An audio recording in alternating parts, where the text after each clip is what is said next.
और 13 लोग साथ थे। जब ढांचा ढहा तो उसमें से 5 लोग ऊपर थे, लेकिन उसमें से एक बंदूक गिर गया, जिसको लेकर हॉस्पिटल भागना पड़ा।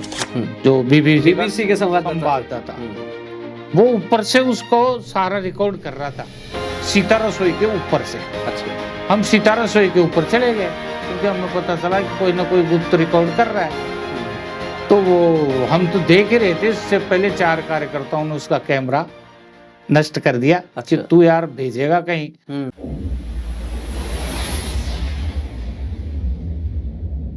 एक दौर में कहा जाता था कि खेलोगे कूदोगे तो होवोगे खराब, पढ़ोगे लिखोगे तो बनोगे नवाब। लेकिन समय के साथ स्थितियां बदली।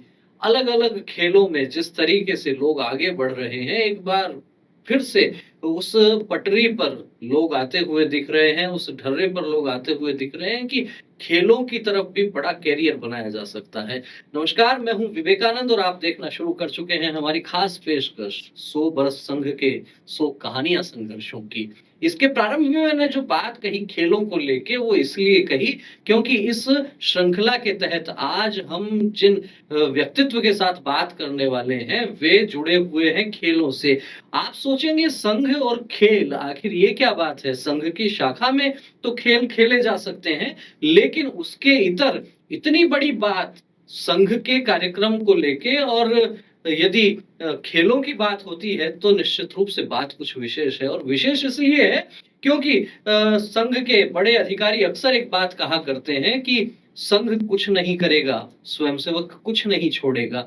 इसी के तहत अनेक आनुषंगिक संगठन बने, अलग अलग क्षेत्रों में काम बढ़ने लगा, चाहे मजदूरों का क्षेत्र हो, चाहे किसानों का हो, चाहे विद्यार्थियों का हो, या फिर वो राजनीति। लेकिन इसके साथ ही खेलों के क्षेत्र में भी काम करने के लिए एक संगठन बना, क्रीड़ा भारती। और आज हमारे साथ में चर्चा करने के लिए स्टूडियो में पधारे हैं श्रीमान कैलाश चंद्र जी शर्मा। कैलाश जी, आपका बहुत बहुत स्वागत है। कैलाश चंद्र जी शर्मा क्रीड़ा भारती के प्रांत मंत्री हैं। तो सबसे पहले कैलाश जी, आपसे जानना यही चाहेंगे कि एक बार क्रीड़ा भारती का परिचय तो हो जाए कि संगठन कब बना, क्यों बना, कैसे बना, क्या करते हैं? आपकी बात के अनुसार ही वास्तव में संघ कुछ नहीं करेगा, स्वयंसेवक कुछ छोड़ेगा नहीं। तो समाज के सब क्षेत्रों में अलग अलग जैसे जैसे समाज के क्षेत्र थे, उस क्षेत्र में अपने आनुषंगिक संगठन बने। ये आवश्यकता हुई कि खेल विषय में भी एक संगठन होना चाहिए। 2009 में पुणे में क्रीड़ा भारती की स्थापना हुई और 2012 में ये अखिल भारतीय स्वरूप में आया, धीरे धीरे बढ़ता गया। 2015 में जयपुर के अपने यहाँ जामबोली विद्यापीठ में एक अखिल भारतीय अधिवेशन हुआ, जिसमें पूरे भारत के दर्शन हुए और उसमें 5000 आदमी भारतवर्ष से इकट्ठे हुए 3 दिन के लिए। वो एक प्रथम अधिवेशन था जिसके माध्यम से हम एक अखिल भारतीय स्वरूप में आए 2015 में जी। और आपके पास में क्रीड़ा भारती की पहली जिम्मेदारी कब आई?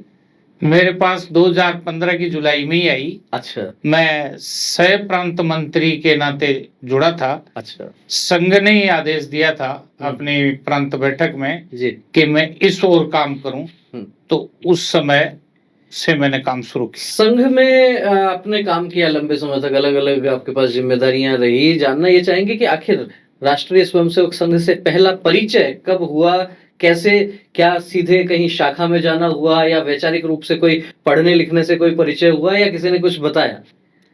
वास्तव में विवेक जी, विचार तो बाद में बने। हम तो संघ की शाखा में खेलने के लिए गए थे। अच्छा। और खेलते खेलते स्वयंसेवक बन गए। तो थोई में शाखा लगती हाँ, थी? थोई में स्वयं शाखा में मैं स्वयंसेवक बना जी। और केवल खेल के आनंद के लिए, भाई आनंद आता था शाखा में, इसलिए खेल से शाखा में जुड़े। और धीरे धीरे जुड़े क्या, फिर ऐसे जुड़े कि इसमें फिर आगे बढ़ते गए और पता ही नहीं कब क्या दायित्व मिलते गए। और हम इस संघ में वैचारिक रूप से भी फिर प्रगाढ़ हो गए। तो पहली बार जब आप संघ की शाखा में गए तो याद है कुछ कि आयु क्या रही होगी लगभग? हाँ, 1975 में जनवरी मास में मैं संघ की पहली शाखा में गया, तो खेल में बड़ा आनंद आता था इसलिए चला गया। अच्छा। और फिर जुड़ता गया खेल के आनंद के साथ साथ। 75 में जब हमारे आपातकाल भी लगा तो उसके पहले ही कुछ हाँ, समय पहले आपका कुछ जाना समय पहले जाना हुआ। हम्म, और आपातकाल में तो बहुत जोरदार साहसिक घटनाएं हुई हमारे साथ। अच्छा हम शाखा लगाते थे, हम्म, थाने से पुलिस वाले आते थे और वो हमें डराते थे कि तुम्हें पकड़ के ले जाएंगे, शाखा बंद कर दो। हम्म, लेकिन हमने कहा यार हम तो खेलते हैं, तुम्हारा लेते क्या है। तो उन्होंने कहा एक काम करो, तुम भी बच जाओगे हम भी बच जाएंगे, तुम ये झंडा लगाना बंद कर दो, ध्वज मत लगाओ अच्छा और चाहे फिर खेलो, हमें कोई दिक्कत नहीं है। तो उनकी बात हमने मान ली, ध्वज लगाना बंद कर दिया हमने, ओम लिख करके। हाँ, और उसमें प्रार्थना सारी कार्यक्रम करते थे हम, हाँ, लेकिन ध्वज नहीं लगाते थे।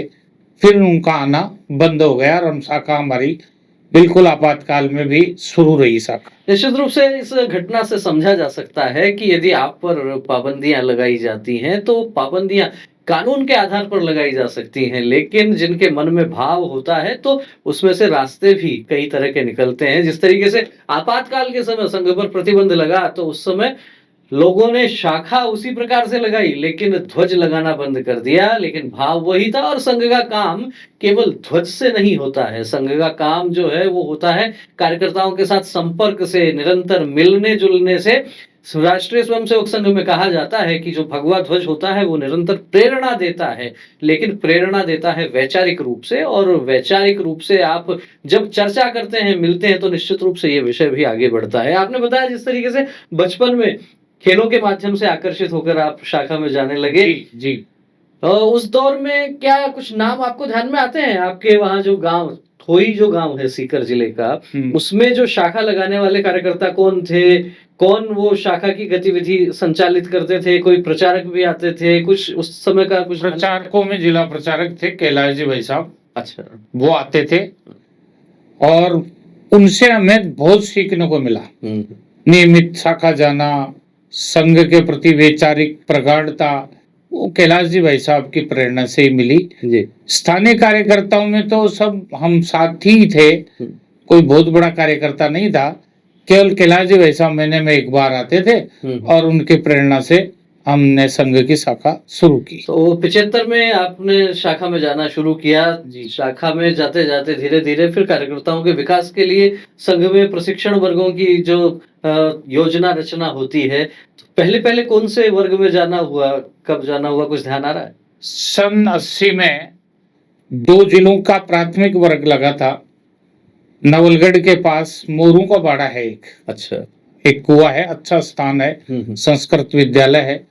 वहां पर दोनों जिलों के प्राथमिक वर्ग में हम गए तो 60 संख्या थी हमारी और 60 ही झुंझुनू जिले की थी। अच्छा वो वर्ग मेरे लिए प्रेरणा के लिए बहुत अच्छा रहा।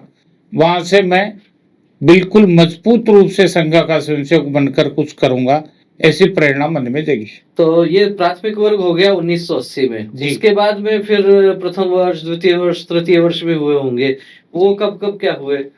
वो 84 में मेरे को योगेंद्र जी जिला प्रचारक थे, उन्होंने जम्मू कश्मीर प्रथम वर्ष करने के लिए भेजा। जम्मू कश्मीर में गए? जी, लेकिन मैं रवाना हो गया। हाँ। दिल्ली जाते जाते श्रीमती इंदिरा गांधी जी की हत्या के कारण वो सारा बंद हो गए, इसलिए दिल्ली कार्यालय में जाकर ही मैं वापस लौट आया।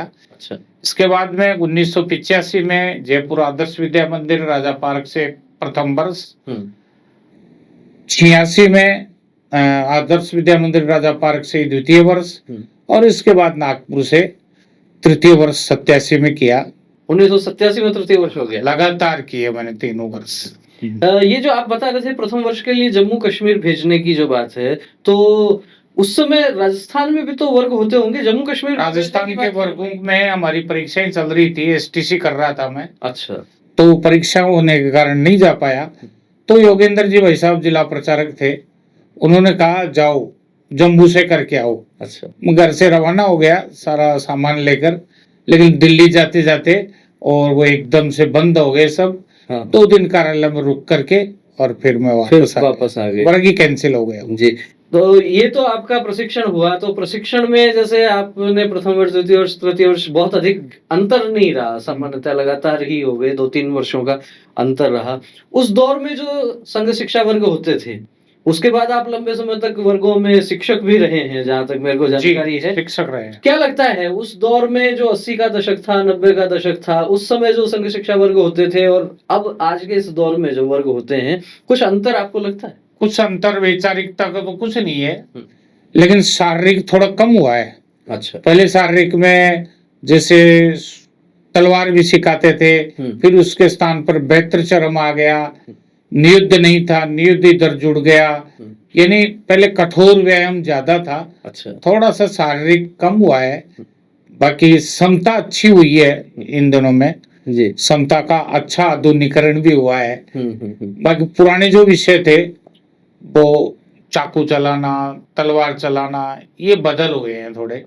शारीरिक का थोड़ा सा स्तर हुआ है, वैचारिक पक्ष अधिक बढ़ गया। वैचारिक पक्ष अधिक हुआ। अच्छा, वैचारिक पक्ष की भी बात करें तो मैंने बहुत लोगों के इस सीरीज में साक्षात्कार किए हैं। ये भी बात ध्यान में है कि एक दौर में जो बौद्धिक वर्ग हुआ करते थे संघ शिक्षा वर्गों में, 1.5 घंटे के बौद्धिक हुआ करते थे, बापूराव जी मोघे के और सब। अब सामान्यतः 1 घंटे 40 मिनट के आसपास होते हैं। क्या ठीक है बात? हाँ, पहले ज्यादा बौद्धिक होता था समय का, लेकिन उसमें अधिकांश स्वयंसेवक एकाग्र कैसे रहते थे? शारीरिक के कारण थक जाते थे जी। और थकने के बाद में आंख बंद करके नींद लेते थे। अच्छा। अब वो 1.5 घंटे में क्या बोलते हैं कौन, हाँ। वो बहुत कम स्वयंसेवक सुनते थे। जी। सार की बात वो कुछ जागने पर झपकी के समय ले लेते थे, लेकिन शारीरिक अधिक होने से और भोजन भी शारीरिक अधिक होने से ज्यादा करते थे तो नींद आती थी। अब बिल्कुल निर्धारित और सही समय पर जितना स्वयंसेवकों को पचा सके उतना बौद्धिक होता है, जो बहुत बढ़िया है। भोजन की आपने बात कही, भोजन को लेके भी मुझे लगता है कि काफी परिवर्तन आ गया। कई अनुभव संस्मरण ऐसे भी आए हैं कि एक दौर में संघ शिक्षा वर्गों में ये भी स्थिति होती थी कि प्रथम पारी का भोजन हो गया पूरा, द्वितीय पारी के भोजन के लिए शिक्षार्थी बैठते थे तो कई बार 1 रोटी 2 रोटी मिलती थी और सीटी बच जाती थी, आज का भोजन पूरा हो गया है। क्या अब के वर्गों में भी ऐसी स्थितियां देखने को मिलती है कभी? अब के वर्ग में अब जो हो रहा है जी। बहुत अच्छा भोजन मिलता है और 2 सब्जी भी मिलती हैं, सलाद भी मिलती है। हमारे जमाने में तो दाल में पानी ही रहता था। मतलब ऐसी दाल होती थी कि दाल ढूंढते रह जाओगे। हाँ, बस पानी पानी। और लेकिन फिर भी उसमें कैसे भी डुबा डुबा करके और हम भोजन अच्छा करते थे, क्योंकि शारीरिक ज्यादा होता था। अब बहुत अच्छा भोजन मिलता है वर्गों में। पहले थोड़ा सा स्तर कम था भोजन का, लेकिन वो भी प्रेम से पच जाता था। निश्चित रूप से इस बात से समझा जा सकता है कि अनेक लोग ऐसा भी कहते हैं कि संघ शिक्षा वर्ग जो होते हैं वो आपका प्रशिक्षण वर्ग है, वो तपस्थली है। वहां कार्यकर्ता तपस्या करने के लिए जाता है, तो वहां सुख दुख और आनंद और सुविधाओं की परवाह नहीं होती। जैसी स्थिति होगी उसी स्थिति में प्रशिक्षण लेंगे और कांटों की राह हमारी है, इस तरीके के भी गीत जब होते हैं, स्वयंसेवक भावनात्मक रूप से जुड़ता है तो फिर चाहे आलू की सब्जी में आलू नहीं होगा या दाल में दाल आप ढूंढते रहेंगे, लेकिन उसका मन पर कोई प्रभाव नहीं होता, क्योंकि मन तो ये कहता है ना, त्वदीयाय कार्याय बद्धा कटियम। तो वो जो वैचारिक भाव है वो जब प्रगाढ़ रहता है तो ये छोटी मोटी तकलीफें कोई बहुत बड़ा मायने नहीं रखती हैं। क्या उस समय की कोई घटना कोई आपको ध्यान में आती है? संघ शिक्षा वर्गों में आप गए, पहली बार जब बाहर गए होंगे घर से बाहर, तो स्वाभाविक रूप से घर परिवार में भी कुछ माहौल सकारात्मक होता है या नकारात्मक होता है। खुद के मन पर भी कई तरह के भाव होते हैं कि कहाँ नए लोगों में आ गए हैं, कितना कठोर अनुशासन होगा। कोई ऐसी कोई घटना आपको ध्यान में आती है? छुप कर तो शाखा में जाते थे। भाई साहब, मेरे पिताजी संघ के विरोधी थे। अच्छा। वो ये चाहते थे घर का काम करें, फालतू क्यों घूमे।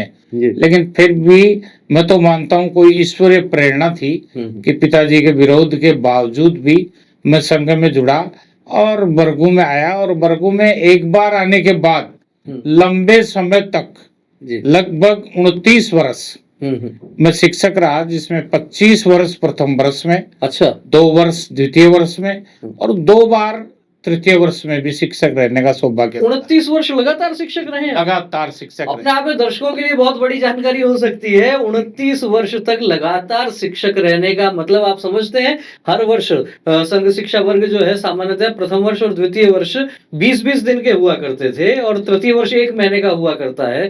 तो इतना समय प्रतिवर्ष निकालना, इसके अलावा प्रवास करने का समय है वो अलग है, जो आपके पास संगठन की जिम्मेदारी है। निश्चित रूप से समझा जा सकता है कि आज संघ जो वट वृक्ष बना है, जो एक विराट स्वरूप समाज में संघ का दिखता है, ऐसे ही अनेक लोगों के कारण दिखता है जिन्होंने अपने जीवन का एक महत्वपूर्ण समय संगठन को आगे बढ़ाने के लिए लगाया है। मैंने बीच में आपको रोक दिया, मैं रोमांचित हो गया इस बात से। 29 वर्ष लगातार शिक्षक रहना साधारण सामान्य बात नहीं है। हाँ, एक क्रम बन गया था, आदत बन गई थी। और राजकीय सेवाओं में शिक्षक होने से छुट्टियों में भी ये एक तरह से हमने एक संकल्प भी कर लिया था कि छुट्टियां हमारे लिए नहीं है, हाँ, जो छुट्टियां आई है उसमें राष्ट्र कार्य करेंगे। जी। तो इतना समय जब आप संघ के लिए देते थे, परिवार में अनुकूलता थी या फिर परिवार में कई बार ये होता है ना कि समय तो सबके लिए वही 24 घंटे का होता है, वर्ष तो सबकी के लिए वही 12 महीने का होता है। घर में परिवार को समय देने का, बच्चों को संभालने की बात, कहीं न कहीं वो जो स्थिति रहती है उसको कैसे क्या मैनेज किया? परिवार में धीरे धीरे आदत बन गई। पिताजी विरोध करते थे, हुँ, लेकिन फिर धीरे धीरे आदत बन गई। जी। और कुछ मैं ऐसे ही व्यवस्था करके रखता था, हुँ, जैसे वर्ग में आ गए, पीछे से बरसात हो गई तो खेत बुआई का काम है, वो मैं कुछ एडजस्ट करके आता था। अच्छा। उसमें कोई दिक्कत नहीं आती थी। इसलिए घर वाले ने ये सोच लिया था कि यार इसकी आदत हो गई, अब इसको फालतू माथापड़ी इससे कौन करे। हाँ, तो जब इतना समय लंबा हाँ, समय जो बीता, जाएगा जो जाएगा सबको ये लग गया कि भाई गर्मी की छुट्टियों में तो ये 20 दिन के लिए तो जाएगा। जाएगा। हाँ।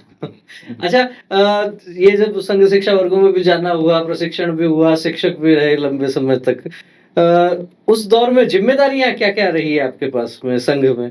संघ की एकदम छोटी इकाई घटना एक, जी, वहां से शुरुआत हुई। हाँ, वहां से मेरी शुरुआत हुई। हुँ, जब मैंने आपातकाल में संघ की शाखा में जाना शुरू किया हुँ, तो मुझे घटनायक बना गया। अच्छा। और घटनायक के बाद अगले साल में गण शिक्षक बना, हुँ, उससे अगले साल में सायं शाखा का मुख्य शिक्षक बना। जी।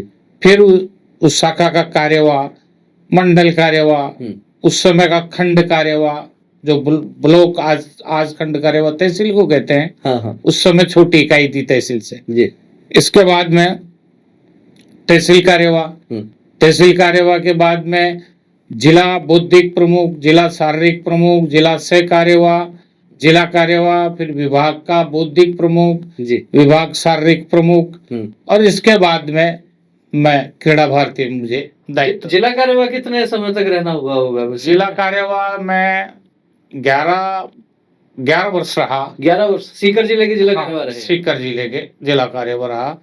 और उसमें मेरा ये था, हुँ, आज पता नहीं क्यों समय नहीं मिलता, बैठकें ज्यादा होती हैं, मैं नहीं कह सकता, लेकिन मैं प्रत्येक शाखा पर जिले के पर जी। रामगढ़ शेखावाटी और रामगढ़ दांतारामगढ़ हुँ, और इधर आसामपुर जी। नीमका थाना, हाँ, सब क्षेत्रों में मैं प्रत्येक संघ स्थान पर और 2 महीने में एक बार चक्कर लगा ही लिया करता था। आज तो मैं समझता हूँ प्रवास प्रत्यक्ष शाखा संभालने के लिए थोड़ी कमी आई है। हुँ, हुँ, उसका कारण व्यस्तता रहती होगी, जी। लेकिन प्रत्यक्ष शाखा में संभालता था। आज भी कार्यकर्ता याद करते हैं इस बात को। निश्चित रूप से बहुत महत्वपूर्ण बात है कि जिले की जिम्मेदारी रही 11 वर्षों तक, तो उसमें भी हर एक शाखा तक पहुंचने का जो भाव था, वहां कार्यकर्ताओं की संभाल थी। इसी कारण से संगठन मजबूत होता है, संगठन दृढ़ होता है। तहसील कार्यवाह भी आप रहे, तो वहीं से एक बार शुरुआत करते हैं। उस समय तहसील कार्यवाह रहने के दौरान आपके साथ में प्रचारक कौन रहे, कैसा तालमेल रहता था, क्या कुछ नए प्रयोग उस समय आप करते मैं थे? तहसील कार्यवाह था, जी। मुझे तहसील कार्यवाह का अर्थ भी नहीं मालूम था, हुँ, उम्र छोटी थी। अच्छा। माननीय राजेंद्र जी त्रिवेदी हमारे तहसील प्रचारक थे, हुँ, हुँ, वो बाद में ग्रस्त हो गए, जी। फिर सेना में चले गए हुँ, और आज वो महानगर के सेवा प्रमुख हैं। हुँ, उनकी प्रेरणा रही मेरे को, उन्होंने मेरे को आगे बढ़ाया संघ में। बाकी मैं तो आगे बढ़ना और ये दायित्व कितना बढ़ना रही हम समझते ही नहीं थे। हुँ, हुँ, उनका स्नेह बहुत अच्छा रहा और आज भी है। उन्होंने बहुत अच्छा संभाला और उनके कारण ही मेरे को जल्दी तृतीय वर्ष में एक तरह से करना हो गया। जी, तो उनकी प्रेरणा लगातार रही है साथ संभाल राजेंद्र जी की प्रेरणा बहुत उनके साथ अच्छी- में जुगलबंदी कैसी क्या रही है आपकी? बहुत अच्छी रहती थी। अच्छा। यानी वो ग्रस्त बन गए थे हाँ। तो घर वालों को भी कोई समाचार नहीं देते थे। हुँ, जब पत्नी के पास कोई विशेष समाचार भेजना होता था जी। तो मैं ही दूत बन करके जाता था उनका। इतनी प्रगाढ़ मित्रता हो गई थी। हाँ, और आज भी है बराबर। अच्छा, उस समय की कोई कहानी, किस्से, कोई जो है वन भ्रमण के कोई कार्यक्रम हुए होंगे, कोई शाखाओं में नए प्रयोग किए होंगे, कुछ ध्यान में आते हैं ऐसे? एक वन भ्रमण का कार्यक्रम किया था हमने जिले का। हुँ। तो गणेश्वर के पास एक जगह है, जी। पहाड़ी पर हम चले गए और नीचे उतरने का रास्ता नहीं मिला। उसमें रात हो गई और लोग बताते हैं वहाँ उस पहाड़ी के ऊपर बघेरे भी रहते हैं, सर्प भी रहते हैं। फिर सबके मोबाइल भी डिस हो गए। एक मोबाइल में थोड़ी सी जान थी, उसके द्वारा हमने नीम का थाना विष्णु जी चेतानी को फोन किया। अच्छा।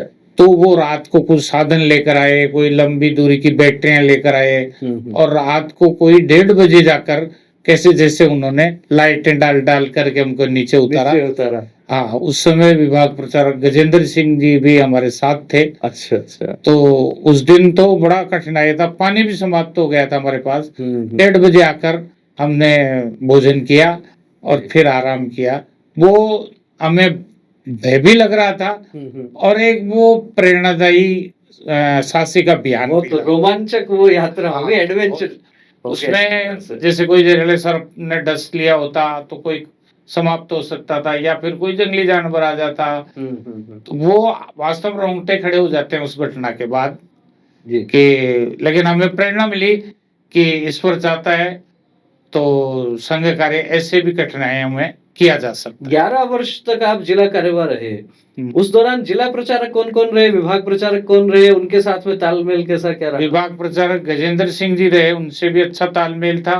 संजय जी भाई साहब विभाग प्रचारक रहे, उनसे बहुत अच्छा तालमेल था हमारा।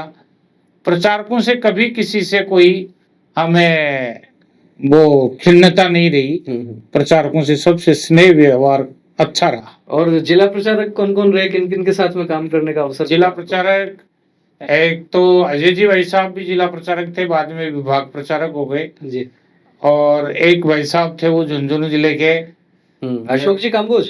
नहीं, अशोक जी तो बहुत पुराने थे। अच्छा। जो अलवर जिला प्रचारक से वापस लौटे, प्रकाश जी भाई साहब से भी अच्छा तालमेल रहा। जिला प्रचारक योगेंद्र जी थे कैलाश जी के बाद में, उनसे भी अच्छा तालमेल रहा।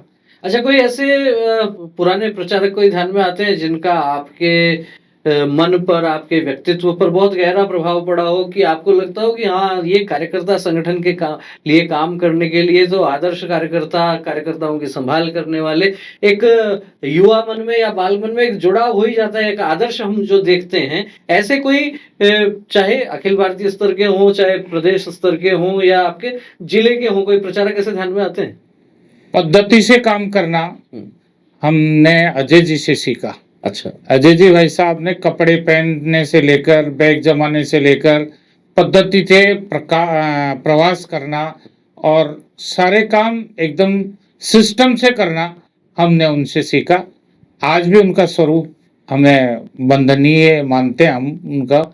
इसके अलावा सुरेश जी भाई साहब जो अपने क्षेत्रीय प्रचारक रहे, मूलचंद जी भाई साहब अपने जो प्रांत प्रचारक रहे हमारे जी, राजेंद्र जी भाई साहब, इनके व्यक्तित्व से हमें बहुत कुछ सीखने को मिला। कोई अखिल भारतीय स्तर के प्रचारकों का भी सानिध्य मिला, मिलना जुलना हुआ कभी, उनके साथ की कोई घटना ऐसी? अखिल भारतीय अधिकारियों माननीय अस्थिमल जी बहुत स्नेह करते थे और साल में 2-4 बार फोन भी करते थे। वो समाप्त हुए उसके 15 दिन पहले जी भाई साहब का स्वर्गवास हुआ। उससे 15 दिन पहले उन्होंने अचानक फोन भी किया था मेरे को। अच्छा। तो अस्थि जी की तो याद मुझे आज भी आती है। अखिल भारतीय अधिकारियों में अस्थि जी भाई साहब का सबसे ज्यादा स्नेह बड़ा अद्भुत था, बहुत अद्भुत स्नेह रहा। चलिए, ये तो बात प्रचारकों की हुई, लेकिन चूंकि जैसा कहा जाता है कि संघ का काम जो है वो प्रचारक आधारित काम नहीं है, संघ का काम है गृहस्थ कार्यकर्ताओं पर आधारित, क्योंकि प्रचारक तो संख्या में बहुत कम होते हैं। कई बार लोगों को ये भ्रम होता है कि प्रचारक बहुत बड़ी संख्या में है, ऐसा नहीं है। जितने प्रचारक होते हैं उनसे कई गुना अधिक गृहस्थी कार्यकर्ता हैं और कार्य का आधार सामान्य रूप से गृहस्थी कार्यकर्ताओं को बताया जाता है। तो आपकी जो ये संघ की यात्रा है 50 वर्ष की, इस यात्रा में ऐसे कोई प्रमुख गृहस्थी कार्यकर्ता आपको ध्यान में आते हैं जिन्होंने आपको संभालने का काम किया हो, आपको एक प्रकार से ये लगा हो कि हाँ, मैं इनके पास आके अपने मन की बात कह सकता हूँ, कोई भी दुविधा है उसका निराकरण में करवा सकता हूँ? ऐसा माननीय मोती सिंह जी राठौड़ एक ऐसे व्यक्तित्व थे जो हमारी सब बातों का ध्यान रखते थे और उस जमाने में हम पत्र लिखते थे, जी कोई हमारी व्यथा थी, कोई परेशानी थी, पत्र के माध्यम से उनको भेजते थे, तो वो बुलाकर या पत्र लिखकर उसका हमें समाधान करवाने की कोशिश करते थे। इसके अलावा हमारे जब बचपन में हम स्वयंसेवक बने थे, जी तो जिला कार्यवाह थे नंदराम सिंह जी बघेगा नीमका थाना के। वो बड़ी बड़ी मूछें हुआ हाँ, करते थे बड़ी ना बड़ी उनकी। मूछें थी उनकी। उनका भी प्रवास का और स्नेह का और प्रेरणा का हमें आज भी भान होता है। जी आज भी वो जिला कार्यवाह के बाद में विभाग में कार्य किया उन्होंने। हाँ हाँ अब वो घर हैं, सेवानिवृत्त हैं, जी तो वो मुझे 1 महीने में एक बार बुला ही लेते हैं। बाकी उनके यहाँ कौन जाता है कौन नहीं जाता है ये मुझे ध्यान नहीं, लेकिन मैं 1 महीने में उनसे मिलने जरूर जाता हूँ। मोती सिंह जी तो रहे ही नहीं, लेकिन ग्रस्त कार्य करता हूँ मैं। मोती सिंह जी मैं तो समझता हूँ प्रांत और शेखावाटी के तो एक तरह से संरक्षक थे संरक्षक ही थे। जी हर तरह की परेशानी मोती सिंह जी भाई साहब दूर करते थे। ये दो कार्यकर्ता रहे मुख्य रूप से। जी जिन मोती सिंह जी की यहाँ बात हो रही है, मैं उनके लिए बता देना चाहता हूँ कि सीकर जिले में फतेहपुर के निकट उनका एक गांव था और शिक्षा विभाग में वे लंबे समय तक उन्होंने काम भी किया और साथ ही साथ संघ में बहुत से जो गीत होते हैं उस दौर में वो गीतों के रचयिता भी रहे।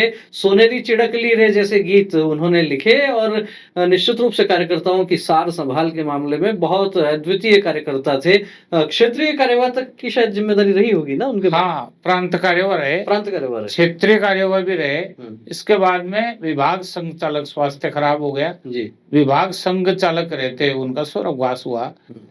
उनकी प्रेरणाएं, उनकी बात, उनका पत्र लिखने का ढंग आज भी हमें प्रेरणा देता है। उनके कई पत्र मैंने संजो के रख रखे हैं, आज भी है मेरे पास। ये तो बात हो गई एक तरीके से जिन लोगों से आपको प्रेरणा मिलती थी, जहां आपको एक तरीके से आपकी दुविधाओं का, आपकी समस्याओं का निराकरण जहां होता था।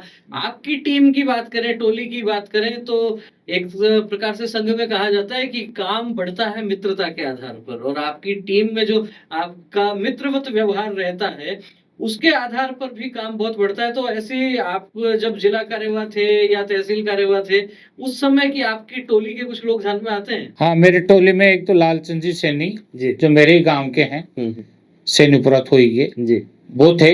एक दातारामगढ़ के श्याम जी स्वामी थे। एक हमारे जिला प्रचारक उस समय के धनंजय सिंह जी थे जी। ये जो टोली थी ये जुझारू टोली थी, और उस समय जिले में 107 शाखाओं का हमने व्रत दिया था, और वो 107 शाखा हम टोली के लोग आपस में संभाल करके उसकी संभाल करते थे। बहुत अच्छा समय था वो जी। ये टोली वास्तव में प्रेरणादायी टोली थी। तो ये टोली हुई आपके जिला कार्यवाह रहते समय जी, और तहसील कार्यवाह थे आप उस समय की भी कुछ ध्यान से? बहुत पुराने कार्यकर्ता हाँ, रहे। तहसील कार्यों में वास्तव में उस समय हमारे वरिष्ठ कार्यकर्ता थे शिव कुमार जी शर्मा अजीतगढ़ के जी। उनसे हमने बौद्धिक क्षमता अच्छी सीखी, और प्रचारक थे राजेंद्र जी त्रिवेदी जी। और श्याम जी शर्मा श्री माधोपुर के। ये जो टीम थी जी। इन्होंने मिलकर के और एक अच्छा वातावरण बनाया तहसील में और मजबूत केंद्र स्थापित किए।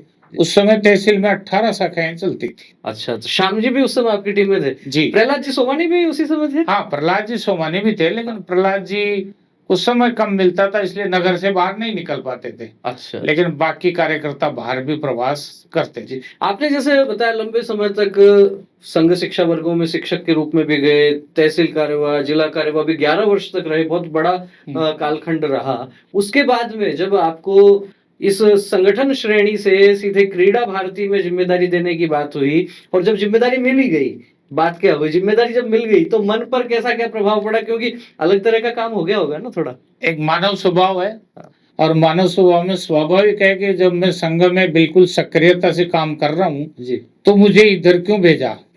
तो 2-3 महीने मैं बिल्कुल खिन्न रहा, कहीं जाना आना कुछ नहीं किया। इसके बाद में भैया जी जोशी का प्रवास था जी। मैंने उनको लिखकर प्रश्न पूछा। हाँ। यही प्रश्न पूछा कि ऐसा मेरे साथ क्यों। तो उन्होंने उसका कोई जवाब नहीं दिया, केवल इतना कहा भोजन के बाद मेरे कक्ष में आना जी। और मुझे यह समझाया कि इसका कारण ये नहीं है जो आप समझ रहे हो, इसका कारण ये है कि संघ में तो एक ट्रैक है, कोई भी कार्यकर्ता दक्ष बोलेगा तो पूजनीय सरसंघ चालक जी भी दक्ष में खड़े होंगे, जी। तो ट्रैक तो चलेगा। हम्म, उसमें कौन ज्यादा बुद्धिमान है, कौन कम है, कौन ज्यादा काम करता है, कौन धीरे करता है, ये सब मिलजुल करके चलता रहेगा। लेकिन जो अन्य अनुषंगिक संगठन है जी। उसमें हर तरह के लोग रहते हैं, केवल स्वयंसेवक के नहीं रहते हैं। जैसे क्रीड़ा भारती में ही है, महिलाओं की बराबर भागीदारी रहती है, हाँ। धन का मामला भी है, हाँ। और अलग अलग क्षेत्रों में हम जाते हैं। हमें तो बड़ा ये होता है कि कभी होटलों जैसी सुविधा में रुकते हैं तो हमें ये आश्चर्य होता है कि यार हम तो पैकेट की रोटी खाने वाले थे, कहाँ ये लग्जरी व्यंजन आ गए, तो बड़ा आश्चर्य होता है। लेकिन क्षेत्र है उसके अनुसार, तो उन्होंने भाई साहब ने ये समझाया कि ये क्षेत्र है ना, वो तलवार की धार पर चलने वाले हैं। इसका पैसा लेकर कोई जा सकता है, संगठन को गलत दिशा भी मिल सकती है, कोई उसका जो मूल उद्देश्य है उससे भटका भी सकता है। इसलिए भैया तपे तपाए कार्यकर्ताओं को अनुषंगिक संगठन में भेजा जाता है। दत्तोपंत जी ठेंगड़ी को मजदूर संघ में इसलिए भेजा था, और आज उसका परिणाम यह है कि वो प्रथम नंबर का संगठन माना जा रहा है। तो ऐसे कार्यकर्ताओं की देख करके रुचि या फिर आदेश संघ का वो भेजा जाए। इसके बाद में मैंने काम शुरू किया, और जब मैं आया तब एक केवल जयपुर महानगर में क्रीड़ा भारती का संगठन था। धीरे धीरे प्रवास करके आज 14 जिलों में इकाइयां हैं हमारी, और संघ के कार्य दृष्टि से 24 जिलों में हमारा इकाइयों का काम है। 2 महानगरों में अच्छा काम हो रहा है। और क्रीड़ा भारती के काम पर भी हम आएंगे, लेकिन उसके पहले दर्शकों को ये बता देना बहुत आवश्यक है कि जो लोग कई बार ये सोच लेते हैं कि संघ में अलग अलग प्रकार के काम हैं, जिस तरीके से सीधे शाखा से जुड़ा हुआ काम है जिसको संगठन श्रेणी का काम कहा जाता है, उसके अलावा आनुषंगिक संगठनों के काम हैं, उसके अलावा कुछ गतिविधियों के काम हैं। तो जिस तरीके से स्वयं कैलाश जी ने अपना अनुभव बताया कि एक बार तो मन में यूं विचार आया कि कहाँ मैं सीधे शाखा वर्किंग का काम करने वाला व्यक्ति और कहाँ किसी दूसरे संगठन में भेजा जा रहा है। लेकिन जैसा वरिष्ठ अधिकारियों ने कहा, और वास्तविकता भी ये है कि एक ढर्रे पर तो कोई भी चल सकता है, एक लाइन पर तो कोई भी चल सकता है।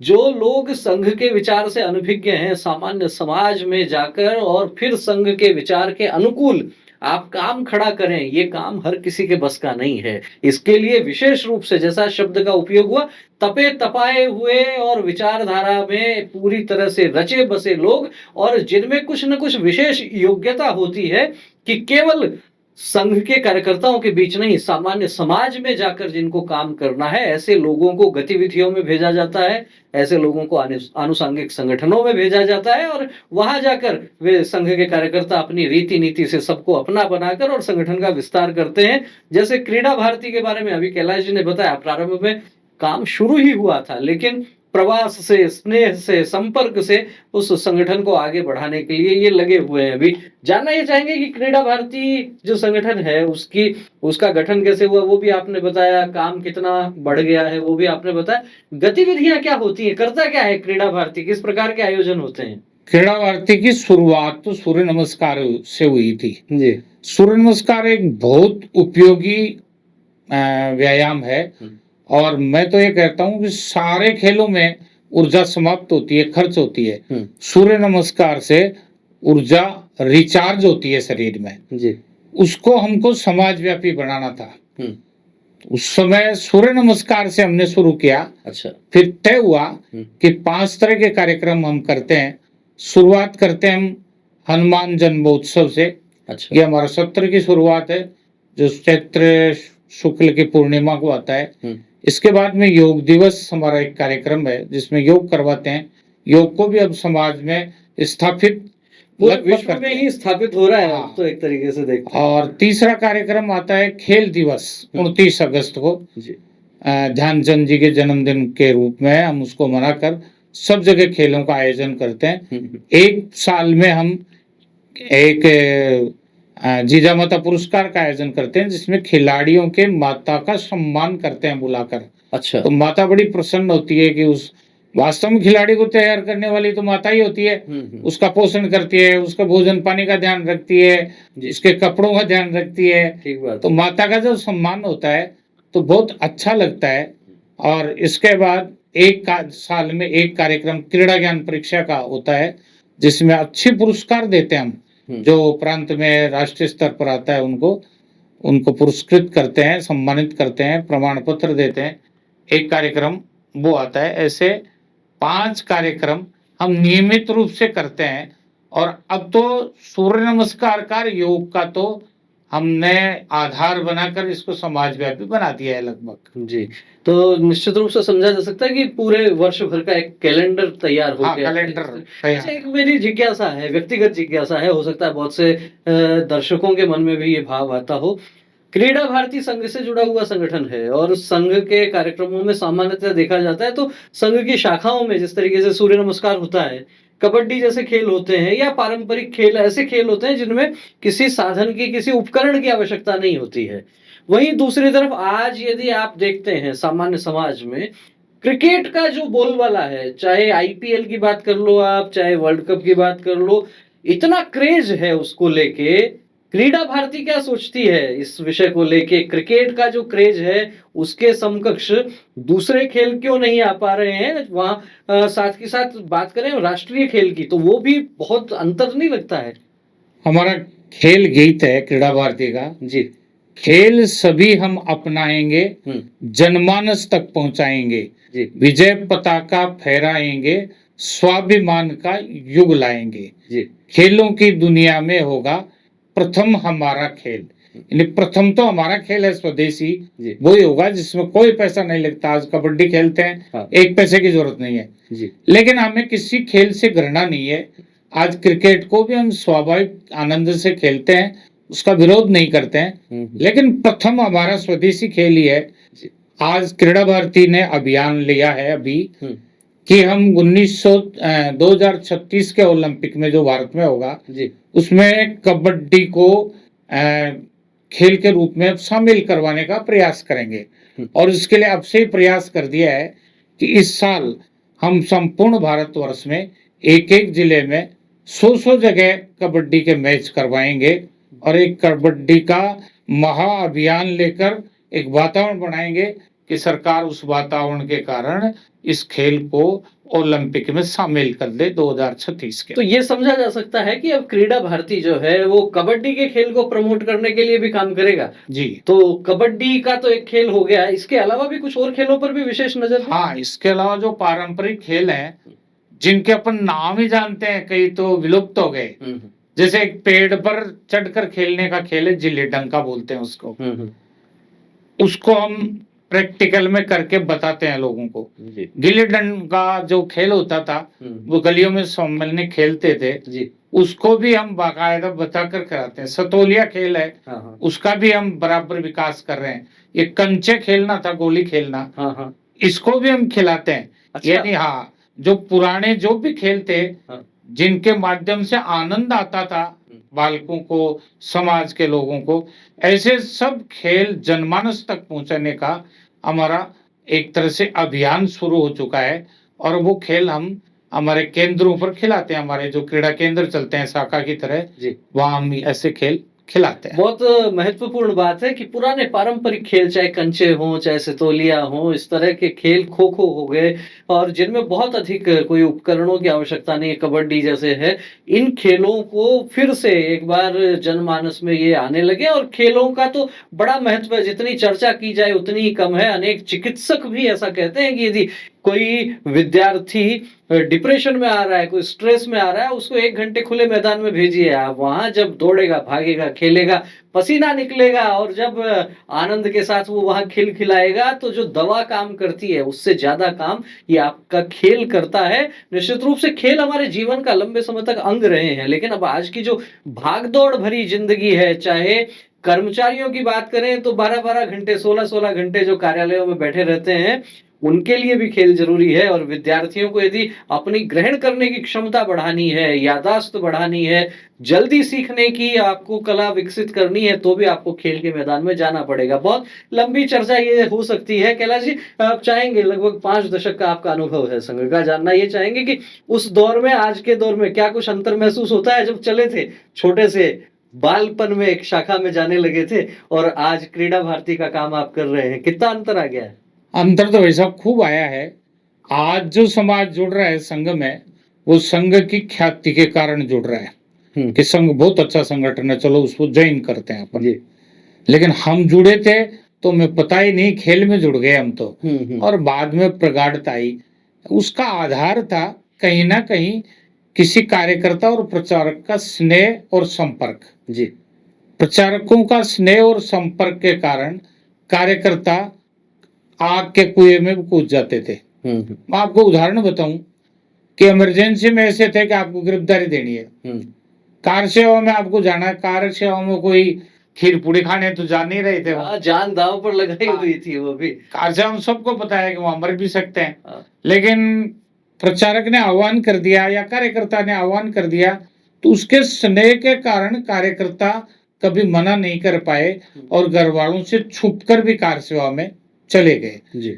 ये जो स्नेह पुराना था वो आज मुझे लगता है थोड़ा सा या तो व्यस्तता के कारण कम हो गया, लेकिन वो जो स्नेह था जिसमें संघ के प्रगाढ़ कार्यकर्ता जुड़े, जो तप करके और उन्होंने संगठन को बढ़ाया, आज वो बात मुझे कम लग रही है। शायद हो सकता है व्यस्तता का उसमें कारण है। निश्चित रूप से संगठन का विस्तार होता है, अलग अलग तरह की जिम्मेदारियां बहुत होती हैं और उस दौर में जब आप युवावस्था में रहे होंगे, संघ का उतना विस्तार भी नहीं हुआ था, प्रचारकों के पास भी बहुत पर्याप्त समय होता था, आराम से बैठ के बातचीत होती थी घर परिवार की। अभी कार सेवा की बात हुई, आपका भी जाना हुआ था कार सेवा में? हाँ, कार सेवा में गया था। समय का कोई अनुभव आपको? बिल्कुल अनुभव है, मैं प्रत्यक्षदर्शी हूँ उस ढांचे को ढाते समय देखने का। जी। हम थोड़ी से 13 लोग गए थे। अच्छा। और 13 लोग साथ थे। जब ढांचा ढहा तो उसमें से 5 लोग ऊपर थे, लेकिन उसमें से एक बंधु गिर गया, जिसको लेकर हॉस्पिटल भागना पड़ा। इसलिए मैंने वो स्थान छोड़ दिया, उसको हॉस्पिटलाइज करा के फिर मैं वापस आया और फिर मैंने कहा यार थोड़ा सा और लोगों को भी आगे बढ़ने दो। वो जो दृश्य था वो वास्तव मेरे जीवन की एक रोमांचक घटना थी। बहुत से कार्यकर्ता जो आज बड़े बड़े दायित्वों पर भी हैं और राजनीतिक पदों पर भी हैं, वो भी उस समय कार सेवा में थे। सब लोग मेहनत कर रहे थे और सबसे बढ़िया घटना जो मेरे सामने हुई वो ये हुई कि मार्क टेली की टीम थी वहां, जो बीबीसी के संवाददाता, वो ऊपर से उसको सारा रिकॉर्ड कर रहा था सीता रसोई के ऊपर से। अच्छा। हम सीता रसोई के ऊपर चले गए क्योंकि हमें पता चला कि कोई ना कोई गुप्त रिकॉर्ड कर रहा है। तो वो हम तो देख ही रहे थे, इससे पहले 4 कार्यकर्ताओं ने उसका कैमरा नष्ट कर दिया। अच्छा। कि तू यार भेजेगा कहीं, और उसको धमकाया कि अब चुपचाप नीचे चला जा, नहीं तो तेरी खैर नहीं है। फिर वो आर्टिलरी ने जगह छोड़ दी। इसके बाद में उसने भी इसमें मन किया, लेकिन उसकी रिकॉर्डिंग थी बहुत सारी, वो नष्ट हो गई। ये एक जोरदार अनुभव देखने को आया। कार सेवा तो जीवन का अविस्मरणीय अनुभव है। कार सेवा में लोग इतनी इकट्ठी हुई थी, वहां जनता इतने लोग थे, एक भी ऐसी कोई घटना नहीं हुई कि किसी को भोजन नहीं मिला हो या किसी का पैसा खो गया हो या किसी की बैग खो गया हो। और उसमें बहनें भी थी।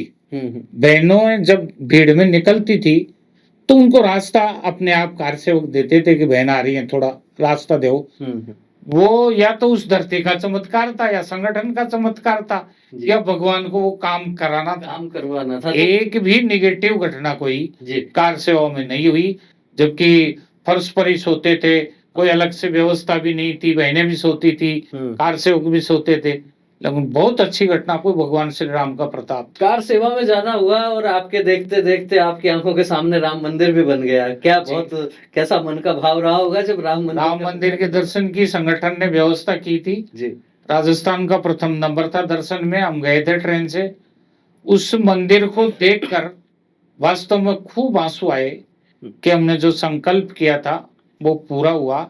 और भगवान से एक ही प्रार्थना की कि इस भारतवर्ष को और यहाँ के लोगों को सुखी समृद्धि मिलती रहे, सब लोग प्रसन्न रहें और धर्म की जड़ें मजबूत आपके दर्शन से, भगवान रामलला के दर्शन से होती रहे, ये मंदिर प्रेरणा देता रहे, ऐसी हमने वहाँ प्रार्थना की। निश्चित रूप से जब व्यक्ति किसी अभियान के साथ जुड़ता है और उसकी परिणति अपनी आंखों से देखते हैं तो भावनात्मक रूप से आंसू भी झरते ही हैं आँखों से और इस तरह के अनेक लाखों कार्यकर्ताओं के अनुभव रहे होंगे कार सेवा को लेके और जब भव्य राम मंदिर का निर्माण हुआ तो जन-मन में जो उत्साह, जो उमंग हुआ उसको शब्दों में उसका वर्णन करना निश्चित रूप से बहुत कठिन है। काम करते हुए संगठन में बहुत सारे खट्टे-मीठे अनुभव आए होंगे क्योंकि कहा जाता है ना एक परिवार में 5 लोग होते हैं तो पाँचों एक जैसे नहीं होते हैं, उँगलियाँ भी बराबर नहीं होती। कोई खटपट भी कभी किसी से हुई? कोई ऐसा मन में कभी कोई भाव आया कि देखिए, ये ठीक खटपट नहीं तो हो रहा? कार्यकर्ता में होती ही रहती है, खट्टे मीठे अनुभव आने भी चाहिए, आते आए भी हैं। जी। लेकिन हम तत्व के पुजारी हैं। कई प्रचारकों ने कभी कोई कड़ी बात कह दी, कभी तेज स्वर में बोले तो मन में दुख तो मानव स्वभाव होता ही है। लेकिन आज तक संघ के स्वयंसेवक हम बने, उसका आधार है तत्व के पुजारी है हम। जी। और हमने संघ की प्रतिज्ञा ली है कि हम आजन्म स्वयंसेवक रहेंगे और निष्ठा से काम करेंगे। इस भारत को अखंड रखने में काम करेंगे, या भारत की समृद्धि बढ़े इसके लिए काम करेंगे। तो फिर ये छोटी-मोटी घटनाओं को हम छोड़ देते हैं कि ये तो सामान्य होता ही रहता है। हुई तो है मतलब। हाँ, हुई तो है, जी। खट्टे-मीठे अनुभव हैं भी, लेकिन उसको तत्व के पुजारी हैं। जी। ध्येय के प्रति निष्ठा है, इसलिए वो अपने आप ही साइड में होते गए और हम बढ़ते गए।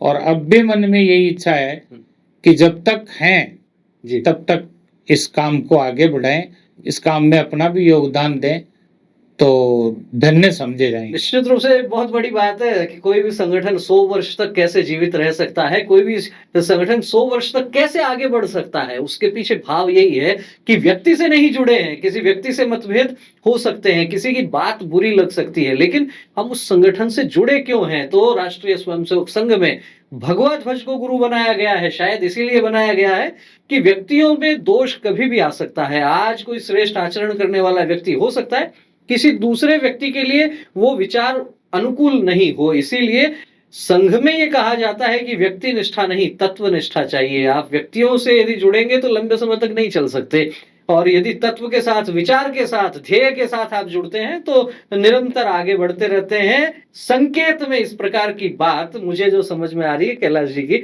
इस चर्चा से, आपके साथ चर्चा तो कई घंटों तक हो सकती है, बहुत सारे अनुभव अलग अलग आंदोलनों के और ये सब आ सकते हैं, लेकिन समय की अपनी सीमा है। मैं चाहूंगा कि इस दौर में जो नए लोग संघ से जुड़ रहे हैं, जो नई युवक जो शाखा में आ रहे हैं, बालक आ रहे हैं, युवा भी जुड़ रहे हैं, टेक्नोलॉजी से भी संघ से जुड़ रहे हैं, जॉइन आरएसएस से, ऐसे नए जुड़ने वाले कार्यकर्ताओं को संघ के इस शताब्दी वर्ष में क्या कहना चाहेंगे, क्या संदेश देना चाहेंगे?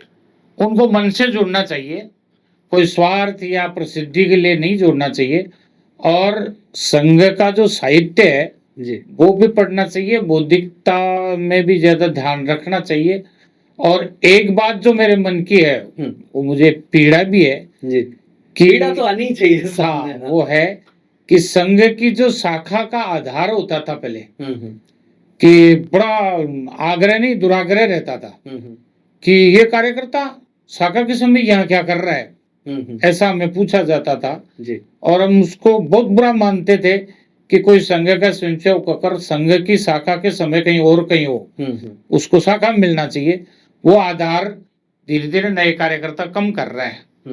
मैं आग्रह करूंगा, हो सकता है उनकी व्यस्तता रहती होगी, लेकिन उनको संघ की शाखा में जानने पर ही निष्ठावान कार्यकर्ता बन सकेंगे, तभी तपेंगे, तभी तपस्या होगी, तभी वो सारी बात मूल रूप से समझेंगे। अब मिट्टी में खेल खेल कर जो रगड़ लगती है जी, उससे ही मचता है। मिट्टी में तांबे का पीतल का लोटा होता है, उसको भी आप मिट्टी से मांजिए, वो चमकता हुआ रहता है जी। आप थोड़ा सा उसको रख दो 5-4 दिन वैचारिक पृष्ठभूमि के आधार पर, काला हो जाएगा। तो मेरा तो इसमें दृष्टिकोण अलग है। मैं चाहता हूं कि सब जो जुड़े, सारा समाज जुड़े, कोई दिक्कत नहीं है, लेकिन संघ की शाखा में जाने का आग्रह पुराने तरीके से जो होता था वो अब भी होना चाहिए, तो संगठन लंबे समय तक अच्छा चलेगा। निश्चित रूप से ये जो संदेश है इसमें बहुत सी काम की बातें इन्होंने कह दी हैं। जैसा पुराने कार्यकर्ता कहा करते थे कि संघ का आधार शाखा है और यदि शाखा में आप नित्य प्रति जाते हैं, नियमित जाते हैं, उसका एक अलग महत्व है। बातों-बातों में इन्होंने कहा कि संघ की शाखा में जो मिट्टी में रगड़ाई होती है कार्यकर्ताओं की, उससे कार्यकर्ता निखरते हैं। चूँकि मेरा अनेक राजनीतिक क्षेत्र के लोगों के बीच में भी उठना-बैठना होता है, कुछ इसी तरह की बात प्रदेश के पूर्व मुख्यमंत्री अशोक गहलोत ने सचिन पायलट के लिए भी कही थी, रगड़ाई नहीं हुई है। खैर दोनों बातों का कोई तालमेल नहीं है, लेकिन बात ये है कि कार्यकर्ताओं का विकास यदि करना है, वो शारीरिक विकास संघ की शाखा में होता है। बौद्धिक विकास संघ की शाखा में जो बौद्धिक कार्यक्रम होते हैं, गीत होता है, अवतरण अमृत वचन होते हैं, सुभाषित होते हैं, उसके साथ-साथ चर्चा होती है। अनेक वरिष्ठ कार्यकर्ताओं के जो प्रवास होते हैं, उनके साथ जो चर्चा होती है, बैठकें होती हैं, उनसे बौद्धिक विषय भी आपके स्पष्ट होते हैं। इस पूरी चर्चा का आधार, उसका संदेश जिस प्रकार से है कि नित्य प्रति की शाखा, उस पर नियमित रूप से ध्यान दिया जाना बहुत आवश्यक है। आपका क्या कहना है इस चर्चा पर? ये चर्चा कैसी लगी? संघ के 100 वर्ष की यात्रा में अनेक ऐसे कर्म योगियों के साथ हम चर्चा करने का प्रयास कर रहे हैं कि जिनके पसीने से ये संगठन आगे बढ़ा है, जिनके श्रम से ये संगठन आगे बढ़ा है। अनेक लोग वर्षों-वर्षों तक लगातार संघ शिक्षा वर्गों में जाते रहे हैं। बहुत सा समय अपना माँ भारती की सेवा में जिन्होंने अर्पित किया है, उनकी ध्येय निष्ठा पर आपका क्या कहना है? कमेंट करके हमें अवश्य अवगत करवाएं। वीडियो अच्छा लगा हो तो इसे लाइक करें, अधिक से अधिक लोगों तक शेयर करें। फिर मिलेंगे एक और ऐसी शख्सियत के साथ जिनके श्रम से बढ़ा है संघ। 100 बरस संघ के 100 कहानियां संघर्षों की सीरीज को लेकर आपका क्या कहना है, उससे भी हमें अवगत करवाएं। देखते रहिए आप हमारी ये सीरीज और अपने विचारों से जरूर हमें आप अवगत कराते रहें। बहुत बहुत धन्यवाद। नमस्कार।